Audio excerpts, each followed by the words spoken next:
My wife of 5 years has been living under a fake identity. I just found her real driver's license, and I don't recognize the person staring back at me. I, 29M, thought I knew my wife Jessica, 27F, better than anyone. We met in college, dated for 2 years, got married, bought a house, adopted 2 cats. Normal suburban life, right? Wrong. So fucking wrong. Let me back up and tell you the whole story, because I'm still trying to process what I discovered yesterday, and honestly, I need to get this out before I completely lose my shit. It started innocently enough. I was cleaning out our kitchen junk drawer. You know the one. Every house has it. Full of random batteries, old phone chargers, expired coupons, and stuff you swear you'll need someday, but never do. Jessica has been after me to organize it for months, so I figured I'd surprise her and tackle it while she was at her book club meeting. I was sorting through the usual debris when my fingers hit something wedged way in the back, behind a stack of old warranty papers. It was a manila envelope, yellowed with age and bent from being crammed into that small space. The envelope wasn't sealed, just folded shut, and when I opened it, my world tilted sideways. Inside was a driver's license. But not just any driver's license, one with my wife's photograph on it. Same face I kiss every morning, same green eyes that light up when she laughs at my terrible jokes, same small scar above her left eyebrow that she got falling off her bike when she was 8. But everything else was wrong. The name read Miranda Rose Collins, not Jessica Marie Thompson, the name I'd known for 7 years. The birth date showed she was born in 1993, making her 31 years old, not 27 like she'd always told me. The address was in Bakersfield, California, a place Jessica had never mentioned living, ever. According to her, she'd grown up in Portland, Oregon, lived there until college, then moved here to Denver for school. But this license was issued only 6 years ago, which means she was using this identity as recently as a year before we got married. I sat on our kitchen floor, holding this license, feeling like Alice tumbling down the rabbit hole. Who was Miranda Collins? And if my wife had been her, then who the hell was Jessica Thompson? My hands were shaking as I examined the license more closely. It wasn't a fake. The holographic elements looked legitimate. The photo was crisp and professionally done, not some Photoshop job. This was a real government-issued ID for a real person who happened to look exactly like my wife. Because she was my wife, I started thinking back to all the little things that had never quite added up. Jessica never wanted to visit her hometown of Portland. When I suggested we take a trip there for our anniversary one year, she got weirdly emotional and said she had too many painful memories there and wasn't ready to go back. She said her parents died in a car accident when she was 19, which was why she never talked about family. No siblings, no grandparents, no cousins, just Jessica, alone in the world except for me. She had no close friends from before college. Everyone she knew, she'd met either at school or through work or through me. When I asked about high school friends, she'd get this distant look and say she was kind of a loner and didn't keep in touch with anyone. No social media presence from before 2018. Her Facebook, Instagram, everything. It all started around the time we met. When I asked about it once, she laughed and said she was a late adopter and only joined social media when her coworkers kept bugging her about it. All the photos she had from her childhood and teenage years were physical prints, never digital. And now that I think about it, there weren't very many of them. Maybe a dozen total, scattered through a photo box she kept in our closet. I'd always thought it was sweet that her family was old school about photography, but now I was wondering if those photos were even of her. I spent the next 3 hours tearing through that drawer, looking for anything else that might explain what I'd found. Hidden behind some old takeout menus, I discovered more pieces of the puzzle. A social security card from Miranda Collins. A birth certificate from Miranda Collins, born in Riverside, California, not Bakersfield and not Oregon. And most disturbing of all, a marriage certificate from 2016. Miranda Rose Collins had been married to someone named David Michael Chun. Jessica, my Jessica, had been married before, to someone she'd never mentioned. Someone whose last name wasn't Thompson, which meant either she'd kept her maiden name from that marriage, or Thompson wasn't her real name either. The marriage certificate was from Nevada. A quick Google search told me Nevada requires a 3-day waiting period unless you pay extra for immediate processing. This wasn't some drunk Vegas chapel wedding. It was planned, official, legal. But if Miranda Collins was married to David Chun in 2016, And that marriage was never dissolved. I found no divorce papers. Then what the hell was she doing marrying me in 2019 as Jessica Thompson? Was I legally married to her at all? Was I technically the other man in someone else's marriage? Had I been living with a bigamist for 5 years? My mind was racing with possibilities, each more disturbing than the last. Maybe she was in witness protection. Maybe she was running from an abusive relationship. Maybe David Chun was some kind of criminal and she'd fled to protect herself. There could be innocent explanations for all of this. But then why lie to me for 7 years? If she was in danger, wouldn't she trust her husband enough to tell him? If she needed protection, wouldn't she want my help? Or maybe the innocent explanations were wishful thinking. Maybe Jessica, Miranda, whoever she really was the one running from the law. Maybe David Chun wasn't a threat, but a victim. Maybe my sweet, book-loving wife who volunteers at the animal shelter on weekends had a criminal past she was hiding. I was still sitting on the kitchen floor surrounded by documents when I heard her car in the driveway. Jessica's book club meetings usually ran until about 9 p.m., and it was only 8:15. She was early. I shoved everything back into the envelope and crammed it into the drawer, then tried to look busy organizing the remaining junk. My heart was pounding so hard I was sure she'd hear it when she walked in. "Hey babe," she called out as she came through the front door. Book club got canceled. Margaret came down with food poisoning. "How's the drawer project going?" She sounded exactly the same. Cheerful, loving, genuinely interested in my mundane household project. If I hadn't been holding evidence of her deception 10 minutes earlier, I'd never have suspected anything was wrong. "Good," I managed to say. "Almost done." She came into the kitchen and kissed my cheek, then peered into the drawer. "Wow, you weren't kidding. It actually looks organized now. What's all this stuff?" She was pointing to the pile of old papers I'd been using to conceal my real activity. Warranty cards, instruction manuals, the normal junk drawer debris. Just old documents and stuff. Some of it goes back years. I found our original mortgage papers from when we bought the house. I was watching her face carefully for any reaction to the word documents, but she just smiled and nodded. "You're so good about keeping paperwork. I would have thrown half that stuff away by now." She had no idea I'd found her secret. No clue that I was studying her face, looking for signs of deception, wondering if that smile was as fake as her name. "I'm going to take a shower," she said. "Want to watch a movie when I'm done?" "Sure," I said. "Sounds great." She headed upstairs, and I heard the bathroom door close and the water start running. I had maybe 20 minutes before she'd be back downstairs, expecting to curl up on the couch with her husband for a normal evening of Netflix and casual conversation. But nothing was normal anymore. I was married to a stranger. I pulled out my phone and started searching. Miranda Collins, Bakersfield, California. David Chun, Nevada marriage. Jessica Thompson, Denver, Colorado. I tried every combination I could think of, but nothing useful came up. Social media profiles for other people with those names, public records that might or might not be related, but no smoking gun that would explain who my wife really was or why she'd been lying to me. The water was still running upstairs.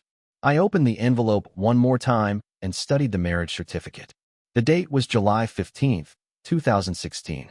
Jessica and I had met in September 2017. So there was roughly a year between Miranda's marriage to David and Jessica's relationship with me. A year was plenty of time to get divorced. But if the divorce had happened, wouldn't there be papers? And why change her entire identity? Even messy divorces don't usually require witness protection level identity changes. Unless David Chun wasn't just an ex-husband. Unless he was something much worse. The shower turned off. I slid everything back into the envelope and tried to compose myself. In a few minutes, Jessica would come downstairs in her fuzzy bathrobe, hair damp and smelling like her vanilla shampoo, and we'd choose something to watch while sharing a bowl of popcorn like we had hundreds of times before. Except this time, I'd be wondering if every word out of her mouth was a lie. Wondering if the woman I'd been sharing a bed with for 5 years was even legally allowed to be in the country. Wondering if David Chun was out there somewhere, looking for his missing wife. Wondering if I was married to a criminal, a victim, or something else entirely. The bathroom door opened upstairs. "Andy, could you make some tea? I'm in the mood for that chamomile blend." Of course, I called back, my voice sounding surprisingly normal. I put the kettle on and tried to figure out how to get through the evening without falling apart. How do you make small talk with someone when you've just discovered they might not be who they claim to be? How do you watch a romantic comedy with a woman who might be living under an assumed identity? How do you sleep next to someone when you're no longer sure you can trust them with your life? Footsteps on the stairs. She was coming down. Time to pretend everything was normal. But nothing was going to be normal ever again. What should I do, Reddit? Do I confront her directly? Do I hire a private investigator? Do I contact David Chin somehow? I'm completely lost here, and I need advice from people who might have dealt with something like this before. That evening was the longest 3 hours of my life. Jessica came downstairs in her usual post-shower uniform. Oversized gray sweatshirt that used to be mine, black leggings, hair twisted up in a messy bun with damp pieces framing her face. She looked exactly like the woman I'd fallen in love with 7 years ago. Same sleepy smile, same way of padding around the house in thick socks, same habit of stealing sips of my tea when she thought I wasn't looking. But now everything felt like a performance. Her performance and mine. "What are you in the mood for?" she asked, settling onto the couch and pulling the throw blanket over her legs. "Something funny? I had a long day and could use some laughs." "A long day? Doing what exactly?" She'd told me she was going to book club, but book club had been canceled. So where had she really been for the past 4 hours? "Whatever you want," I said, handing her the mug of chamomile tea. Our fingers brushed as she took it, and I found myself studying her hands. I'd held these hands thousands of times, kissed these knuckles, slipped a wedding ring onto that finger. But had I ever really looked at them? There was a small scar on her index finger that she'd always said came from a kitchen accident in college. But now I was wondering, was that true? Or was it from whatever life she'd lived as Miranda Collins? "Earth to Andy," she said, laughing. "You're staring at me like I've grown a second head." I forced a smile. "Sorry, just tired. Long day at work." She reached over and squeezed my hand. "Want to talk about it?" The irony hit me like a truck. She was asking if I wanted to talk about my day, when she'd apparently been lying about every single day of her life since I'd known her. "Nah," I said. "Just the usual office drama. Nothing worth getting into." She nodded and started scrolling through Netflix. I watched her face in the glow of the TV screen, looking for, what? Signs of deception? Guilt? Some hint of the woman named Miranda who'd been married to David Chin? But she just looked like Jessica. My Jessica, who always took 20 minutes to pick a movie and inevitably chose something we'd both seen before. "How about The Princess Bride?" she suggested. "I know we've seen it a million times, but it's comfort food for the brain." "Sure," I said. She'd chosen The Princess Bride on our third date, back when she was still Jessica the college student who supposedly grew up in Portland. I remembered her reciting lines along with the movie, laughing at jokes she claimed to have loved since childhood.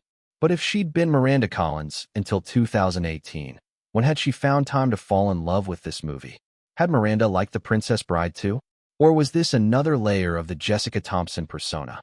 Carefully constructed preferences designed to make her seem relatable and trustworthy? "My name is Inigo Montoya," she said along with the screen, grinning at me. "You killed my father. Prepare to die." The words sent a chill down my spine. What if someone really was looking for my wife? What if David Chun had been searching for Miranda Collins for years? What if we weren't watching a movie about revenge? We were living in one. "You okay?" Jessica asked. "You seem really distracted tonight." "Just thinking about work stuff," I lied. "Sorry." She paused the movie and turned to face me fully. "Andy, what's going on? You've been weird since I got home. Did something happen?" For a moment, I considered telling her everything. Just laying it all out. The envelope, the documents, the marriage certificate. Maybe there was an innocent explanation. Maybe she'd been planning to tell me. Maybe this was all some misunderstanding that we could laugh about later. But something in her eyes stopped me. They were concerned, loving, but there was something else there too. Something watchful. Like she was gauging my reaction, calculating how much I knew. Or maybe I was paranoid. Maybe that was just what Jessica looked like when she was worried about her husband. "Nothing happened," I said. "I'm fine. Just tired." She studied my face for another few seconds, then seemed to accept it.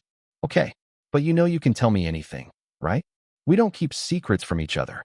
We don't keep secrets from each other." The audacity of that statement was breathtaking. She was sitting there, looking me straight in the eye, and telling me we don't keep secrets while literally being a walking, talking secret herself. "I know," I said. "Same goes for you." Something flickered across her expression, so quickly I almost missed it. Fear? Guilt? Or was I seeing things that weren't there? "Of course," she said, and unpaused the movie. We watched the rest in relative silence, her head on my shoulder, my arm around her waist. The same position we'd been in hundreds of times before. But now I was hyper-aware of everything. The way she breathed, the way she reacted to certain scenes, the way she'd occasionally reach for her phone to check something. Who was she texting? Did David Chen have her number? Did Miranda Collins have friends or family who were still in touch? Was there a whole other life I knew nothing about, running parallel to ours? When the credits rolled, she stretched and yawned. I'm beat. You coming up? In a few minutes, I said. I want to finish cleaning up the kitchen. You're such a neat freak, she said, kissing my forehead. But I love that about you. Good night, babe. Good night. I waited until I heard her brushing her teeth, then pulled out my phone and started searching again. This time I got more strategic about it. David Chen, Nevada, brought up dozens of results, but I narrowed it down by adding Miranda Collins to the search. Nothing useful. Then I tried searching for Miranda Collins specifically. Social media profiles, public records, anything that might tell me who this woman was before she became my wife. What I found made my blood run cold. There was a news article from the Bakersfield Californian, dated August 2016, just 1 month after Miranda's marriage to David Chen. The headline read, "Local woman missing after apparent home invasion." Miranda Rose Collins, 24, was reported missing by her husband after he returned from a business trip to find their apartment ransacked and his wife gone. Police found signs of forced entry and what appeared to be a struggle, but no body was recovered. The case remained open. The article included a photo. It was definitely Jessica, younger, with shorter hair, but unmistakably her. The same eyes, the same smile, the same scar above her eyebrow. According to this article, Miranda Collins had been the victim of a home invasion. She'd disappeared, possibly been kidnapped or killed. Her husband David Chen had been cleared of suspicion after providing proof he'd been in Seattle on business when the break-in occurred. But if Miranda Collins had been kidnapped or murdered in 2016, how was she making chamomile tea in my kitchen in 2024? The obvious answer was that she'd faked her own disappearance. But why? To escape from David Chen? Had he been abusive, and the business trip alibi was something he'd planned to give himself an excuse when she vanished? Or had Miranda been running from someone else entirely? Someone who'd forced her to stage her own kidnapping to get away? Either way, Jessica Thompson wasn't just living under a false identity. She was supposed to be dead. I scrolled through more search results, looking for follow-up articles, but found very little. The story had apparently died along with Miranda Collins. No updates, no arrests, no resolution. Just a woman who'd vanished without a trace. Except she hadn't vanished. She'd reinvented herself and married me. The water stopped running upstairs. Jessica was finished getting ready for bed, which meant she'd be expecting me to come up soon. We had a routine. She'd read while I scrolled through my phone for a few minutes. Then we'd turn off the lights, and she'd curl up against my side. But how could I lie next to her now? How could I hold her, knowing she might be a woman who'd faked her own death? How could I sleep, wondering if someone might still be looking for Miranda Collins? What if David Chen wasn't an abuser, but a victim? What if he'd spent years grieving his missing wife, never knowing she'd simply decided to become someone else?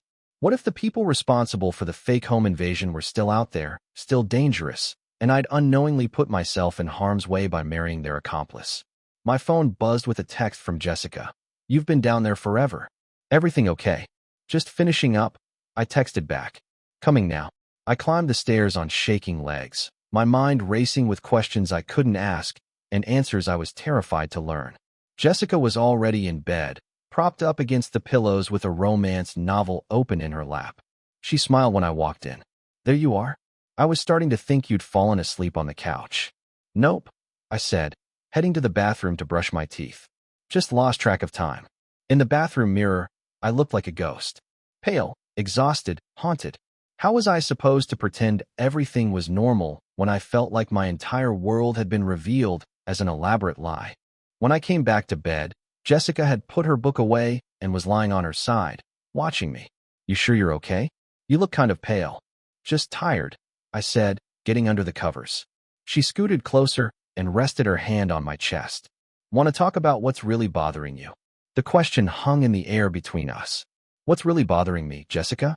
"Well, I found out my wife is legally dead, and I might be married to a bigamist who faked her own kidnapping."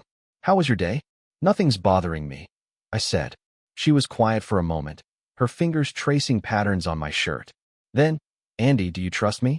The question was so unexpected, so loaded with implications, that I almost choked. Of course I trust you, I said, the lie burning my throat. Why would you ask that? I don't know. Just, sometimes I worry that you think I'm too secretive about my past. I know I don't talk about my family much, or about my life before we met. I guess I'm just checking that you're okay with that. She was fishing, testing me, trying to figure out how much I knew. Everyone has things they don't like to talk about, I said carefully. I've never felt like you were hiding anything important. Another lie, but what else could I say?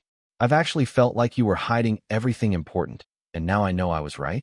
Good, she said, and I felt some of the tension leave her body.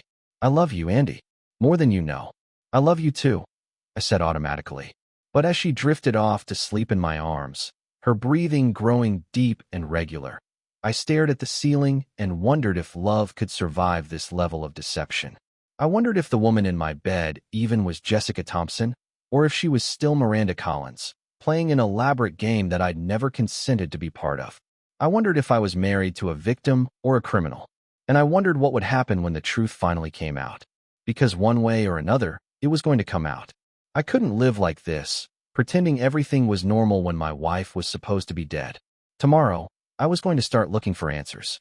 Real answers, not just fragments of documents hidden in kitchen drawers. Tomorrow, I was going to find out who I'd really married, even if it destroyed both of us. I didn't sleep at all that night. I lay there listening to Jessica's breathing, watching the shadows move across our bedroom ceiling, and trying to figure out my next move. By 5 a.m., I'd made a decision that would have seemed insane to me 24 hours earlier. I was going to find David Chun. Jessica's alarm went off at 6:30 like always. She rolled over, kissed my cheek, and smiled that same sleepy smile she'd been giving me for 5 years. Morning, handsome. Sleep okay? Great, I lied. I watched her get ready for work.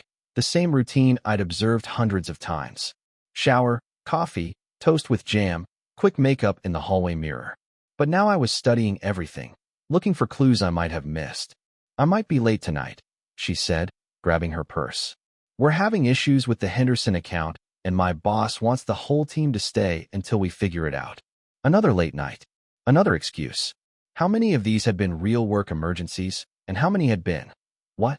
Meetings with people from her old life? Covering her tracks? Planning her next move? No problem, I said. I'll probably work late too. That was a lie. I'd already planned to take a personal day. I had detective work to do.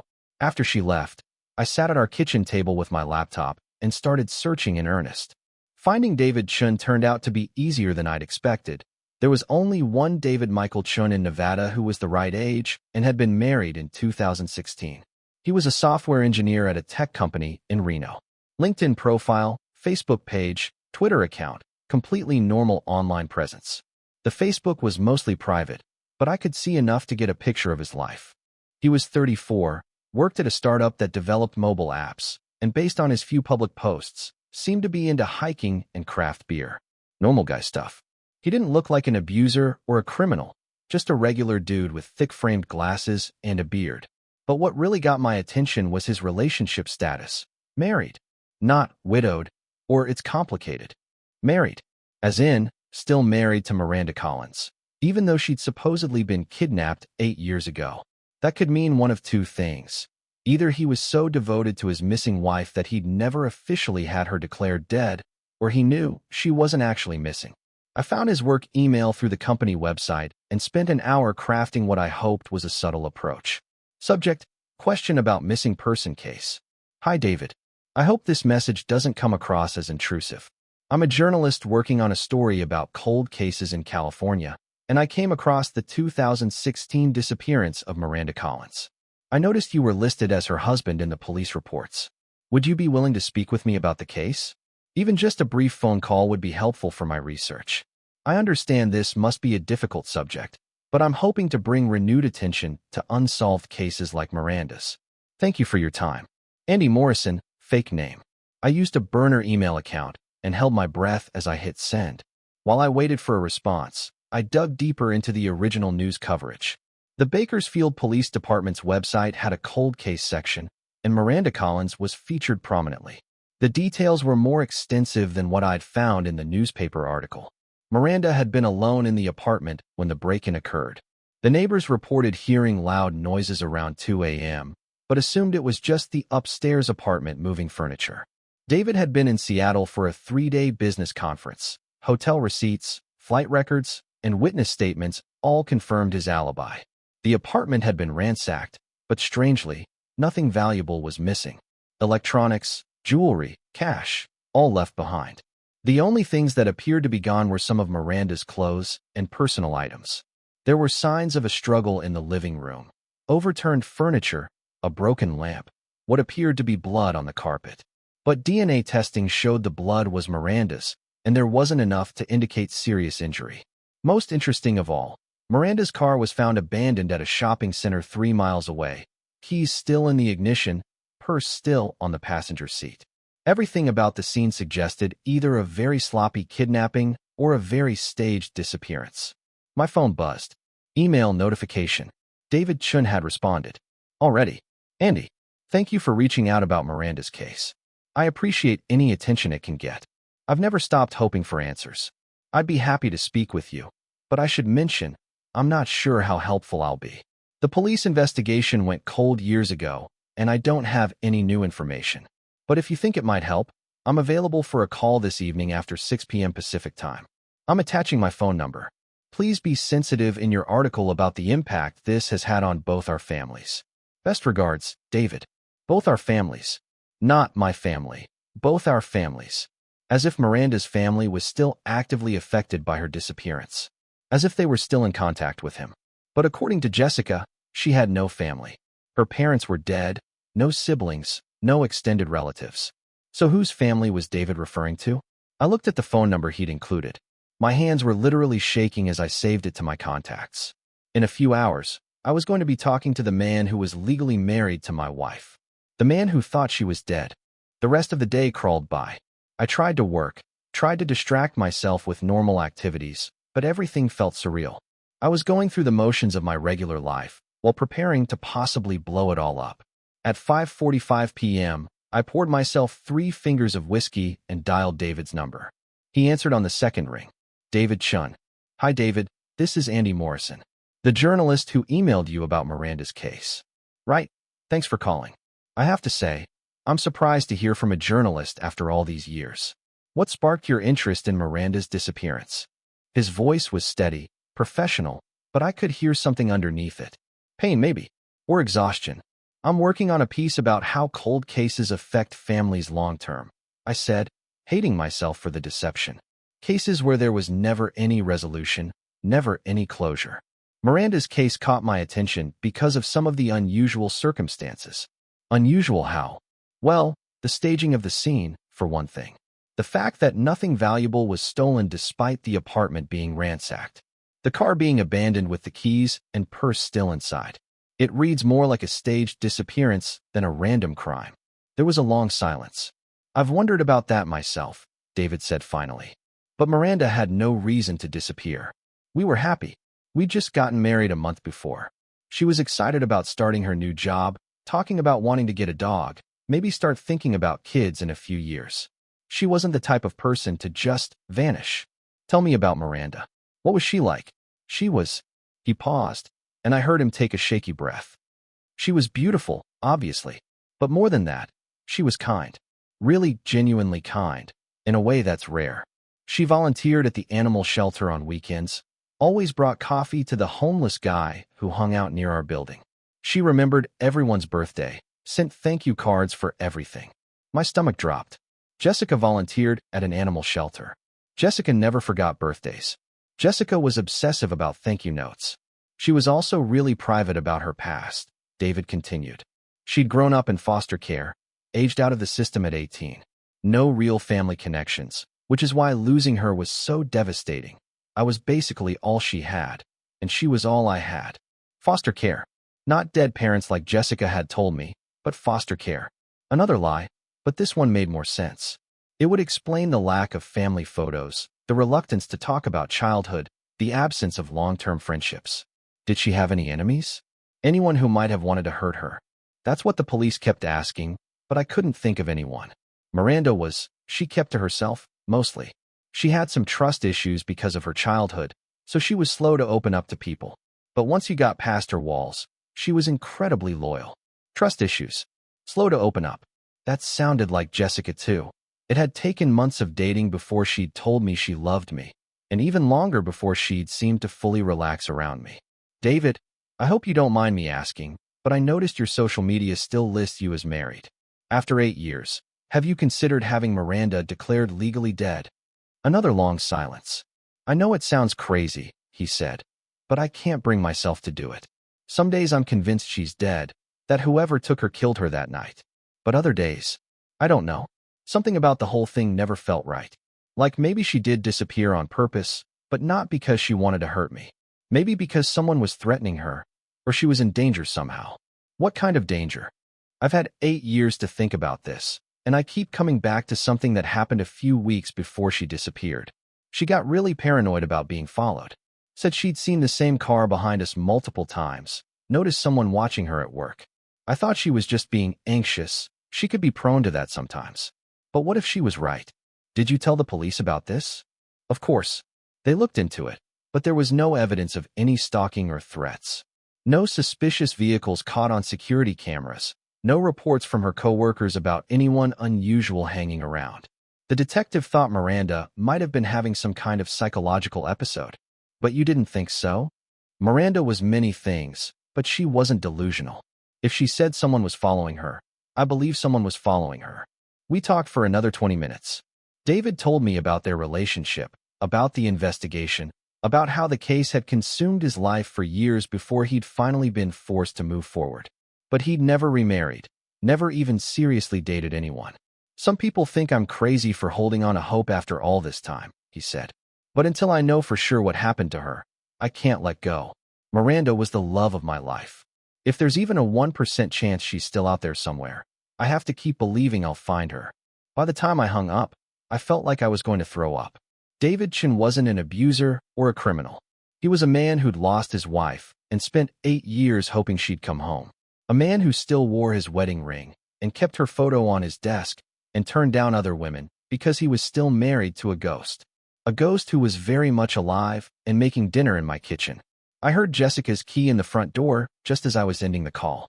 Andy, I'm home. She sounded cheerful, energetic. Another successful day of living a lie. Hey, I called back, trying to keep my voice normal. How was work? Exhausting, but we finally sorted out the Henderson mess. I'm starving. Want to order Chinese? The Henderson account. I wondered if there really was a Henderson account, or if that was just another fiction to explain away her absence. Sure, I said. The usual place? Perfect. I'll jump in the shower while we wait for delivery. She headed upstairs, and I heard the bathroom door close. Another shower. Jessica took a lot of showers for someone who supposedly spent all day at a desk job. While the water was running, I sat at my laptop and stared at David Chin's contact information. This man deserved to know his wife was alive. He deserved to know that the woman he'd been mourning for 8 years was living 2 states away with another man. But if I told him, what would happen to Jessica? To me? To the life we'd built together? And more importantly, if Miranda Collins had faked her own kidnapping, she'd done it for a reason. David seemed like a good guy, but what if I was wrong? What if Jessica had been running from him, and I was about to lead her abuser straight to her? Or what if she'd been running from someone else entirely, someone who might still be looking for her? My phone buzzed with a text from Jessica. Forgot my phone downstairs. Can you bring it up? It's on the kitchen counter. Her phone. Right there. Unattended, probably unlocked. I looked at the device sitting 3 feet away from me. Everything I needed to know was probably in there. Text messages, call logs, emails, photos, the entire digital life of whoever my wife really was. All I had to do was look. The shower was still running upstairs. I had maybe 10 more minutes before she'd expect me to bring her the phone. I reached for it, then stopped. Once I crossed this line, there was no going back. Once I invaded her privacy this completely, our marriage was over regardless of what I found. But wasn't it already over? Could I really go back to pretending I didn't know about Miranda Collins and David Chun and the staged kidnapping? The shower turned off. Andy, my phone. Coming. I called back. I grabbed the phone and headed upstairs. As I climbed the steps, I felt like I was walking toward my own execution. because one way or another, this was going to end badly for all of us. I stood outside the bathroom door with Jessica's phone in my hand, listening to her humming while she towel-dried her hair. The same song she'd been humming for weeks. Now I wondered if it meant something, if it was connected to her other life somehow. "Just leave it on the counter," she called through the door. "I'll grab it when I'm done." This was it. My last chance to look before I handed it over. The screen was locked, but I knew her passcode. We'd never hidden that from each other. Or at least, I thought we hadn't hidden anything from each other. I typed in 0724, our wedding anniversary. The phone unlocked immediately. My hands were shaking as I opened her text messages. The most recent conversation was with someone named M, just the letter M, no full name or last name. The messages went back months. M, everything's still quiet on your end? Jessica, yes. No signs of trouble. You're sure he hasn't found anything? M, I'm monitoring all the usual channels. If he was looking, I'd know. M, but Andy's getting suspicious about something. You need to be more careful. My blood turned to ice. They were talking about me. Someone named M was apparently watching for signs that David Chun was looking for Miranda, and they'd noticed that I was getting suspicious. I scrolled up to older messages. Jessica, I think Andy might have found something. He's been acting weird for days. M, what kind of weird? Jessica, quiet. Watching me. Yesterday, I caught him staring at my hands like he'd never seen them before. That was from 3 days ago. 3 days before I'd found the documents in the drawer. She'd noticed my suspicion before I'd even found the evidence. M, maybe it's time to move again. Jessica, I can't. I love him, and I'm tired of running. M, love is a luxury you can't afford. You know what happens if they find you. They, plural, not David Chun, they were worried about multiple people finding her. I scrolled further back. Jessica, saw a car following me again today. Silver sedan, same one from last week. M, license plate. Jessica, couldn't get it. But I'm scared. What if they found me? M, stay calm. Could be nothing. But maybe avoid your usual routines for a few days. This was from 2 weeks ago. Around the same time Jessica had started coming home late more often, claiming work emergencies. Andy, you okay out there? Jessica called from the bathroom. Fine, I managed to say. Just checking work emails. I kept scrolling, my heart pounding. The messages painted a picture of someone living in constant fear, constantly looking over her shoulder. But fear of what? Of whom? Then I found a message that made everything click into place. M, happy birthday, little sister. Wish we could celebrate properly, but you know why we can't. Jessica, I miss you. I miss our old life. But I can't go back, not after what I saw. M, what you saw could put a lot of powerful people in prison. That's why they'll never stop looking. Sister. M was her sister. And Jessica, Miranda, had witnessed something. Something serious enough that powerful people wanted her dead. This wasn't about an abusive husband or a staged kidnapping for insurance money. This was about witness protection. Unofficial witness protection. I scrolled to the very beginning of their text thread from over a year ago. M, new phone number. Delete the old one. Are you settled in Denver? Jessica, yes. Married the guy I told you about. Andy, he's good to me. M, does he know? Jessica, nothing. And it stays that way. He can't be involved in this. M, probably safer for him if he doesn't know. But if they ever get close. Jessica, they won't. I've been careful. New identity is solid. I'd read enough. I quickly closed the messages and put the phone down on the counter just as the bathroom door opened. Jessica emerged in a cloud of steam, wrapped in her terry cloth robe, hair damp and tousled. She looked beautiful and vulnerable and completely unaware that her husband had just discovered she was living under witness protection. Thanks, babe, she said, picking up the phone. She glanced at the screen and I held my breath, wondering if she'd noticed that someone had been in her messages. But she just plugged it into charge and started getting dressed. Chinese should be here in 20 minutes, she said. Want to watch something while we eat? Sure, I said, though I felt like I might never have an appetite again. Now I understood why she'd faked her own kidnapping. She'd witnessed something, probably a crime, and the people involved wanted to silence her permanently. So she'd staged her disappearance to throw them off her trail, letting everyone, including David Chun, believe she was dead. It was actually brilliant, in a horrible way. If everyone thought Miranda Collins was dead, no one would be looking for her. She could reinvent herself as Jessica Thompson and disappear completely. But something had gone wrong. The people she was hiding from had found her trail somehow. That's why Em was monitoring the usual channels and why Jessica had been seeing cars following her, which meant we were both in danger. "You're being quiet again," Jessica said, pulling on jeans and a sweater. "Everything okay?" I wanted to tell her I knew. I wanted to demand answers, to ask her about her sister Em and about what she'd witnessed and about whether we needed to pack up and run tonight. But if she thought I knew the truth, would she disappear again? Would I wake up tomorrow morning to find her gone, vanished as completely as Miranda Collins had? "Just thinking about work stuff," I said. She studied my face in the mirror. "You've been saying that a lot lately. Is everything okay at the office?" "Yeah, just busy season." The doorbell rang, Chinese delivery. I went downstairs to get it, grateful for a moment to compose myself. My entire worldview had shifted again. Jessica wasn't a criminal or a bigamist. She was a victim, a woman who'd sacrificed everything, including her identity, to stay alive. But she was still lying to me. Every single day, she was lying to me. And now I was lying to her too, pretending I didn't know about Miranda Collins and David Chun and the sister who helped her stay hidden. How long could this go on? How long could we both live this lie?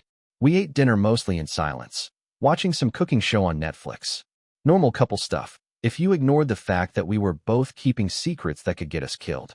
"I'm going to bed early," Jessica said when we finished eating. "I'm exhausted." "I'll be up in a bit," I said. "Want to clean up the kitchen first." She kissed me goodnight and headed upstairs. As soon as I heard the bedroom door close, I pulled out my own phone and did something I never thought I'd do. I called David Chun. He answered on the first ring. "Hello. David, it's Andy Morrison, the journalist. I'm sorry to call so late, but I have some follow-up questions about Miranda's case." "Of course. What can I help you with?" I took a deep breath. "David, what if I told you Miranda wasn't dead?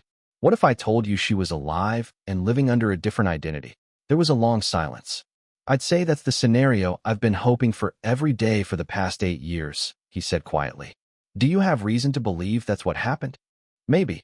But before I say anything else, I need you to be completely honest with me about something." "Okay. Was Miranda involved in anything illegal?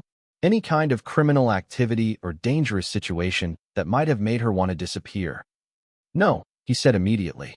"Miranda was the most law-abiding person I've ever met. She wouldn't even jaywalk." "Why do you ask?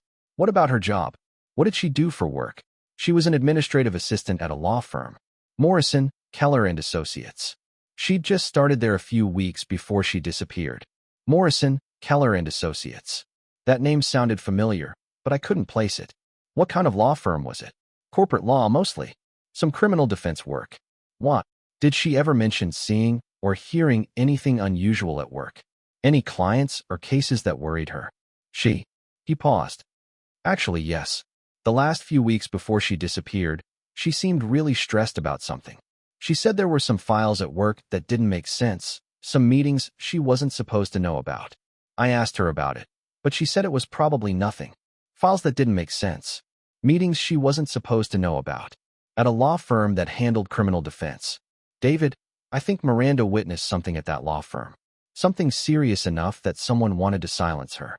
"You mean someone killed her to cover up a crime?" "I mean someone tried to kill her, but she was smart enough to fake her own death first." Another long silence. "Andy," David said finally, his voice shaking. "Are you telling me my wife is alive?" Before I could answer, I heard footsteps on the stairs. Jessica was coming back down. "I have to go," I whispered into the phone. "Don't try to contact me. I'll call you." I hung up and shoved the phone in my pocket just as Jessica appeared in the kitchen doorway. "Who were you talking to?" she asked.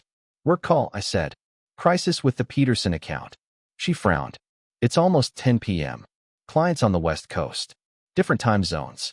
She nodded, but something in her expression suggested she didn't entirely believe me. "I forgot my water bottle," she said, walking to the counter. But her eyes weren't on the water bottle. They were scanning the kitchen, taking inventory, looking for anything out of place. Just like someone who'd spent years looking over her shoulder would do. "Here," I said, handing her the bottle. "I'll finish up down here and be right up." "Okay," she said, but she lingered in the doorway, watching me. "Sleep well?" I said. "You too." But as she headed back upstairs, I caught her reflection in the window. She wasn't going back to bed. She was standing at the top of the stairs, listening. My phone buzzed with a text. I pulled it out, expecting it to be David Chun trying to call me back. Instead, it was from an unknown number. Stop asking questions about Miranda Collins, or your wife will disappear again. This time permanently. I stared at the message, my hands shaking. Someone had been monitoring David Chin's communications. Someone knew I'd been investigating Miranda's disappearance. Someone knew where to find us. I looked up at the ceiling, thinking about Jessica upstairs, probably lying awake wondering why I'd been acting strange. Wondering if she was safe, if her carefully constructed new life was about to come crashing down. My phone buzzed again. Another message from the same number. You have 24 hours to forget everything you've learned. If you contact David Chin again, if you keep digging, if you tell anyone what you know, Jessica Thompson will have an accident. Accidents happen every day. 24 hours. I had 24 hours to decide whether to keep my wife's secrets or expose her truth. 24 hours to decide whether love was worth dying for. I didn't sleep that night either. I lay in bed next to Jessica, staring at the threatening text messages on my phone, trying to figure out what the hell I was supposed to do. 24 hours. That was all the time I had to decide whether to keep living in this elaborate lie or risk getting both of us killed by exposing the truth. Jessica was restless too. I could feel her tossing and turning, and several times I caught her checking her own phone under the covers. Around 3 a.m., she got up to use the bathroom, but I heard her footsteps pause at the top of the stairs, like she was listening for something. When she came back to bed, she whispered, "Andy, are you awake?" I considered pretending to be asleep, but something in her voice stopped me. She sounded scared. "Yeah," I said. "Can't sleep either?" "I keep having weird dreams," she said, moving closer to me in the darkness. Dreams about my past. People I used to know. This was the closest she'd ever come to acknowledging that she had a past worth dreaming about. "Want to talk about it?" I asked. Long pause. "No, it's nothing. Just stress from work." But she curled up against me, her head on my chest, and I could feel her trembling slightly. Whatever was scaring her, it wasn't work stress. I held her close and tried to think. The threatening texts had come from an unknown number, but they'd arrived within minutes of my phone call with David Chun. That meant someone was monitoring his communications in real time. Professional surveillance. These weren't random criminals or even garden variety mobsters.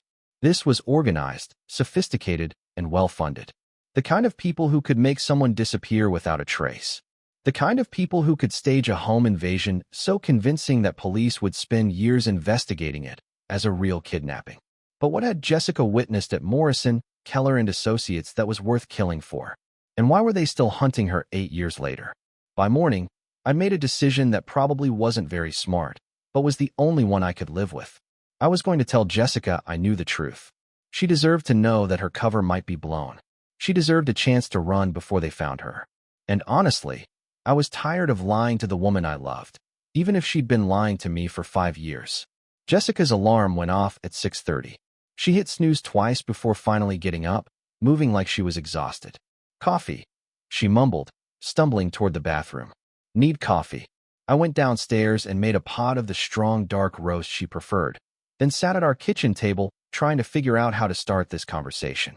"Hey honey, I know you're actually Miranda Collins and you fake your own death because you witnessed something at a law firm and now dangerous people are threatening to kill both of us. How was your sleep?"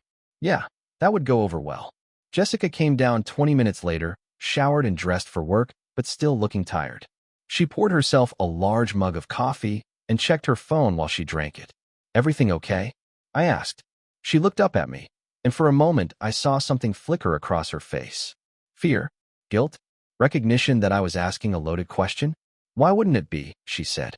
"You seemed worried last night. The dreams you mentioned." "Just work stress," she said again, but she was watching me carefully. "Actually, I might need to travel for a few days. There's a client situation in Phoenix that needs hands-on attention." "Phoenix? Out of state. Easy to disappear from." "When?" I asked. "Probably next week. Still working out the details." I nodded and took a sip of my coffee, trying to look casual. "Jessica, can I ask you something?" "Sure. Do you trust me?" The question hung in the air between us. She set down her mug and really looked at me.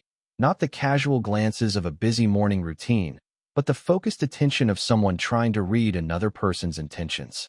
"Of course I trust you," she said. "Why?" "Because I have something to tell you, and I need you to know that whatever happens, I love you and I want to protect you. Her whole body went still. Andy, you're scaring me. What's going on? I pulled out my phone and showed her the threatening text messages. Someone doesn't want me asking questions about Miranda Collins. The color drained from her face so completely I thought she might faint. She stared at the messages for a long time, then looked back up at me. How long have you known? She asked quietly. Since Tuesday.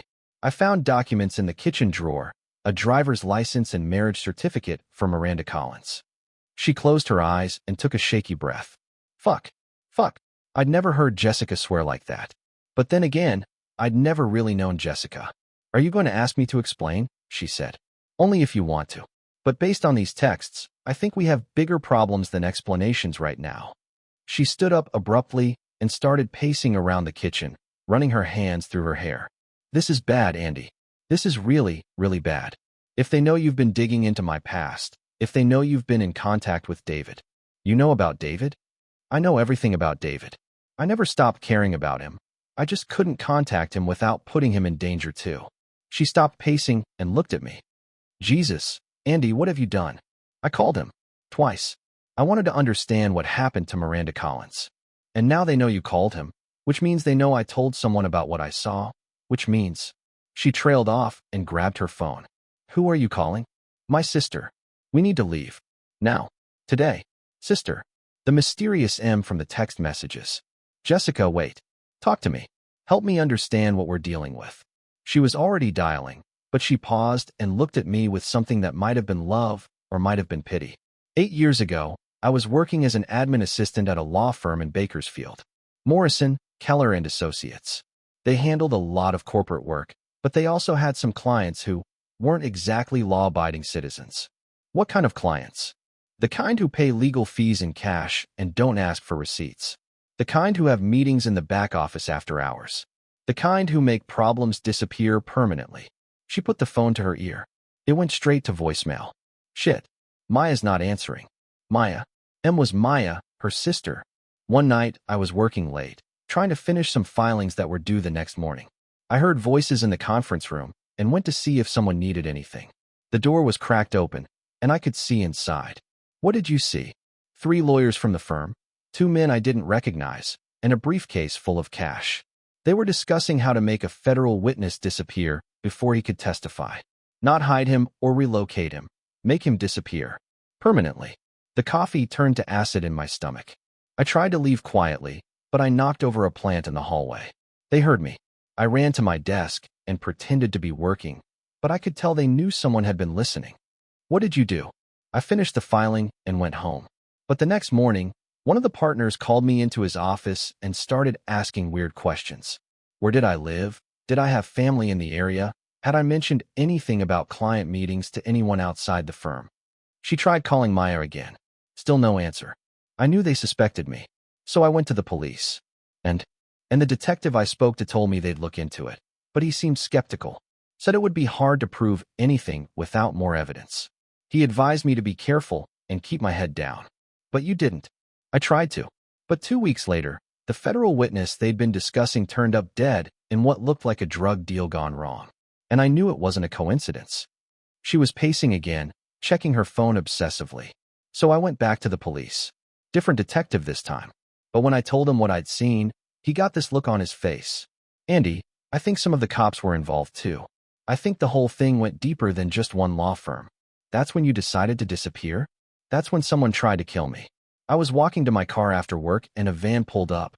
2 men got out and started walking toward me with something in their hands.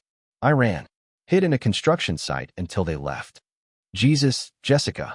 I called Maya that night. She was already living off the grid. She'd had her own run-in with some bad people a few years earlier. She helped me plan it. The fake kidnapping, the new identity, everything. What about David? Her face crumpled. David was collateral damage. I loved him, Andy. I really did. But if I'd told him the truth, they would have killed him too. It was safer for everyone if Miranda Collins just ceased to exist. She tried Maya's number again. This time it rang once, then went to voicemail. They've got her, Jessica said, her voice flat with despair.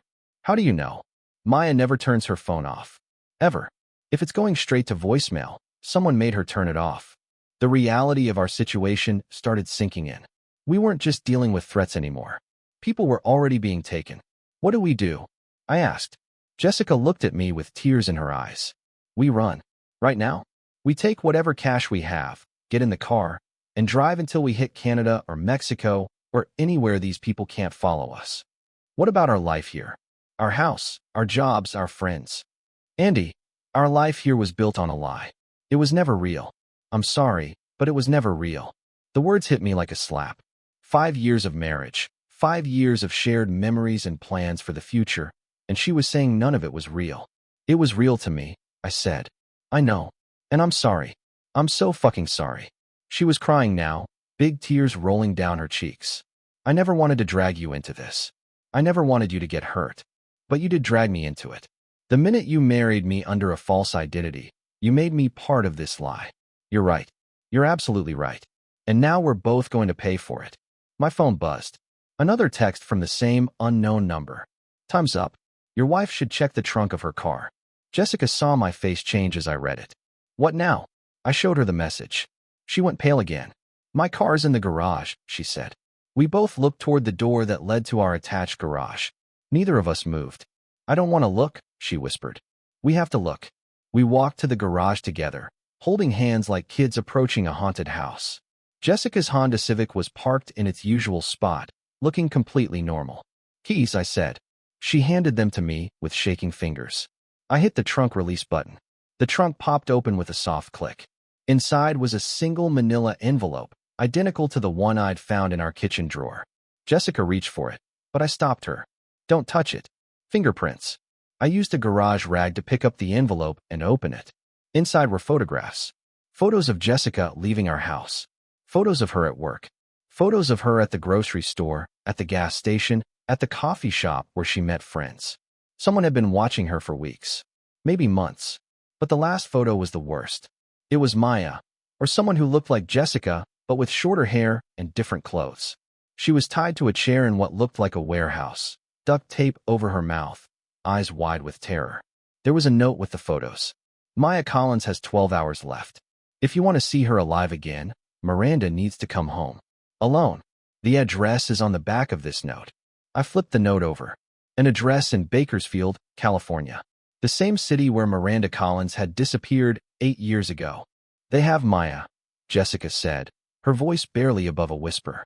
It could be fake. Photoshopped. No, look at her scar. She pointed to a small mark visible on Maya's forearm in the photo. That's from when we were kids. She fell off her bike and cut herself on a fence. This photo is real. Jessica, you can't go? It's obviously a trap. She's my sister, Andy. She's the only family I have left. She risked everything to help me disappear, and now she's going to die because of it. If you go to that address, you'll both die. Maybe. But if I don't go, she definitely dies. And they'll come for you next. She was right, and we both knew it. These people weren't going to be satisfied with just threats. They wanted Miranda Collins, and they were going to keep escalating until they got her. There has to be another way, I said. There isn't. Jessica wiped her eyes and looked at me with a determination I'd never seen before. Andy, I need you to do something for me. Anything. I need you to call David Chun. Tell him everything. If I don't make it out of this, he deserves to know what really happened. He deserves closure. You're going to make it out. Maybe. But promise me. I promise. She kissed me then, soft and desperate, and full of 8 years of unspoken truths. I love you, she said. Jessica Thompson might have been fake, but my love for you was real. That was always real. Past tense. Present tense. I love you, Andy Morrison. And I'm sorry for everything. She headed toward the house to pack whatever she could carry. In 6 hours, my wife was going to drive to California to trade her life for her sister's. And there wasn't a damn thing I could do to stop her. Update. She's gone. Left an hour ago. I'm sitting here with her note, trying to figure out what to do next. The note says, if you don't hear from me by tomorrow night, call the FBI. Tell them about Morrison, Keller and Associates. Tell them about the federal witness who died. Tell them Miranda Collins isn't dead. And tell David I'm sorry. I don't know if I'll ever see her again. I don't even know if the woman I fell in love with ever really existed. But I'm going to find out.